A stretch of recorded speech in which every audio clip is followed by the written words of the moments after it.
let's go ahead and talk about these 5 mistakes we all are tempted to make every time this time of year rolls around. Let's talk about them.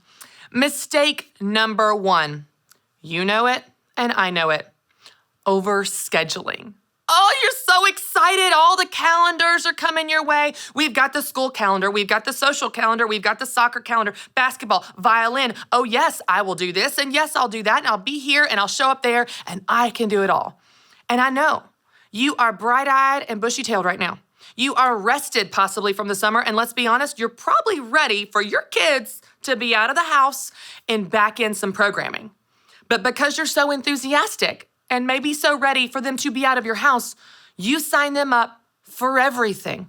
You sign them up for every program, every lesson, every extracurricular activity, and you are just scheduling them and yourself all day, every day.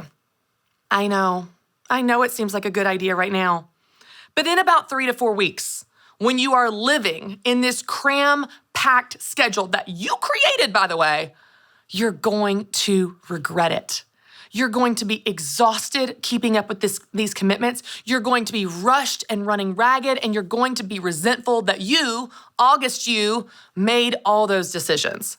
So the first common mistake we all make in August is overscheduling.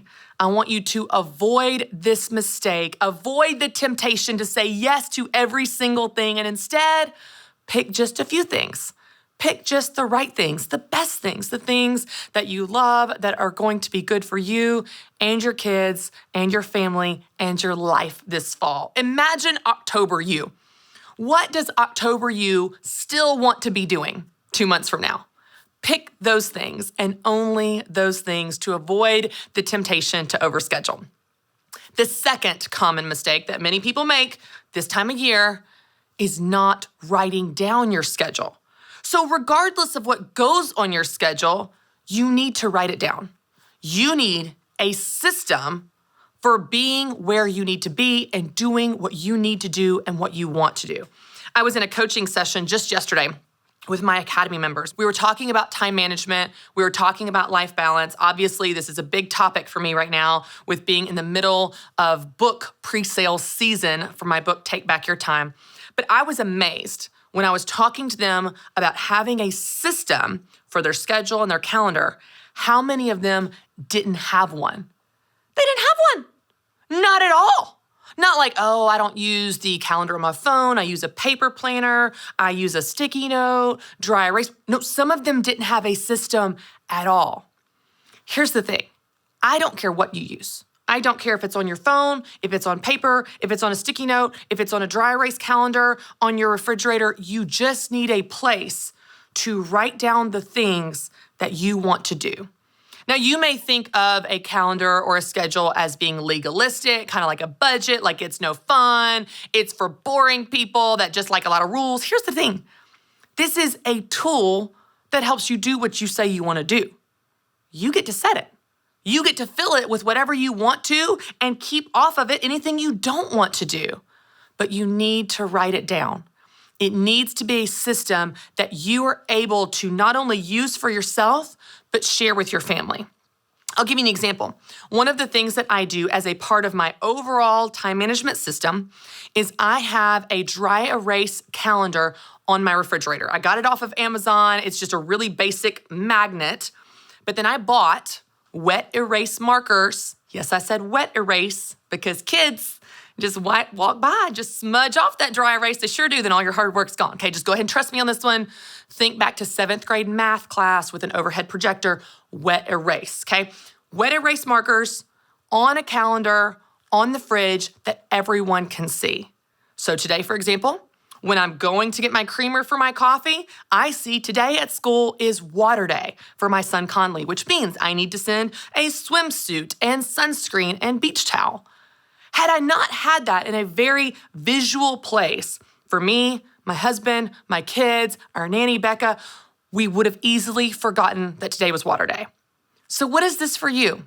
What does it look like for you to not only create a schedule this fall that is realistic and desirable, that you actually still want to be living in October, but to write it down? even maybe taking it a step further to put it somewhere visual in your house for everyone to be on the same page and everyone to know what's going on every single day and every single week. So the second common mistake that many people make is not writing down their schedule. Write down your schedule so you know where you need to be and when. The third common mistake, I gotta tell you guys, this one is like my Achilles heel. Like, I struggle with this no matter how much I teach on it. Trying to be the hero. Because you know what happens in August? Everybody needs volunteers for everything. We need a homeroom mom. We need a president of the PTA. We need someone to volunteer to bring all the cookies for all the field days. We need someone to coach that soccer team. Yeah.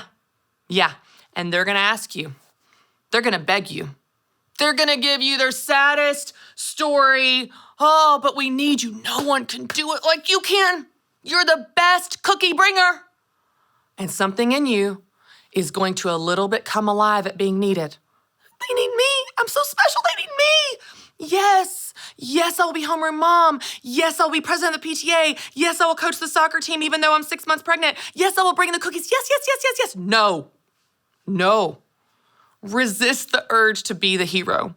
Resist the urge to save the day for everyone, everywhere. If there is one activity that you want to support, if you have the bandwidth on your schedule, you still want to be living out this responsibility in October, cool, great. Say yes to one thing. One thing. It is so tempting in August when we are rested, bright-eyed and bushy-tailed, energetic and enthusiastic and optimistic about the fall, that similar to overscheduling, we show up and try to be the hero and we say yes to everything. Resist the temptation to do that. Avoid this mistake of being everyone's hero. You don't need to be everyone's hero. You just need to be you. You need to do what you need to do in your job, your business, and your family. Stick to that, and that will help you resist that temptation when those pleading emails come your way. All right, number 4. I've talked about it before. I may have talked about it last week. I'm just gonna keep talking about it because I know you're not doing it. Resist the mistake of going to bed too late. Whenever things get busy, the first thing to go is sleep. We don't say no to activities and responsibilities. We say no to sleep. We think, I'll just stay up later. I'll just wake up earlier to cram more into our day. And our days are longer and we are exhausted and our energy is depleted so quickly. This is a marathon. It's not a sprint. In August, I want you to go ahead and get in the rhythm and stay in the rhythm of going to bed earlier. You're probably going to be waking up earlier in the fall than you did in the summer. Certainly if you have older kids that sleep in. What's that like, by the way? What's that like? Will you email me and tell me? Does it really happen? Anyway, you're gonna be sleeping in more in the summer. In the fall, you're gonna wake up earlier, which means that bedtime needs to move earlier so that you actually get the sleep that your body needs to be able to function during the day and enjoy the day and just be a nice person. So resist the temptation to skimp on sleep. A common mistake we make is we still stay up late, but now we're waking up earlier in the fall and we are exhausted. Instead, avoid that mistake and go to bed earlier. All right, the 5th and final mistake we all make, certainly in the fall, is putting yourself last. The responsibilities pile on, the calendar gets full, and you move to the background. You move to last in line in your own life. And I just want to encourage you, you don't have to. You don't need to. There's nothing about this moment in time or this month in the year that says that all of a sudden you have to come last in your own life. You can and should prioritize yourself, your mental health, your physical health, your time alone, your time with God. I don't know what that looks like for you. But taking care of you is going to be necessary to make all these things you're gonna do this fall possible. Taking care of yourself isn't selfish, it's self-preservation and it's smart. So resist the temptation to put yourself last to fit everything else in. Instead, take care of you, which by the way, is the person that makes all that possible. If you avoid these 5 mistakes this fall, I really believe that you will be set up for success. You'll have a much better month, which will set you up for a really great fall.